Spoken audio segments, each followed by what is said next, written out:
உங்களில் ஒருவன் கோபுரத்தை கட்டணும். கோபுரம் எதுக்கு கட்டுவாங்க? ஒரு கோபுரம் ஒருவனுக்கு மேன்மை, அந்த ஊருக்கு ஒரு மேன்மை, அந்த ஆலயத்துக்கு ஒரு மேன்மை, அது உயர்ந்து நிற்கும். அந்த உயர்ந்து நிற்பதை பார்த்து தான் என்ன சொல்லுவாங்க, பாருங்க அதோ தெது பாருங்க, அதுதாங்கன்ட்டு அடையாளமாய் மாறுகிறது. அந்த கோபுரத்தை கட்டும்போது அந்த பகுதிக்கு அது எப்படி இருக்கு? உன்னை கர்த்தர் அப்படித்தான் மாற்ற வேண்டும் என்று அழைத்திருக்கிறார். நீயோ அப்படி அழைக்கப்பட்ட ஜனம். இன்னைக்கு என்ன பண்ணல, கட்டப்பட வேண்டிய நீ கட்டப்பட முடியாமல் மாறிவிட்டாய். கட்டுவதற்கு நீ என்ன பண்ணல, நிர்வாகம் பண்ண முடியல, உனக்கு நிர்வாகம் பண்ண தெரியல. இந்த ஆண்டு துவக்கத்தில் நீ என்ன பண்ற, அதை செஞ்சிடும் இதை செஞ்சிடும், செஞ்சு முடிச்சியா? கர்த்தருக்காக அப்படி வாழ்ந்தியா?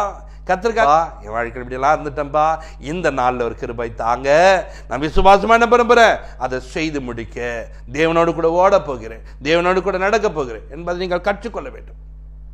ஆண்டோட பிள்ளைகளா இருக்கிற நீங்கள் என்ன பண்ணணும், உங்க கோபுரத்தை நீங்க கட்டணும்.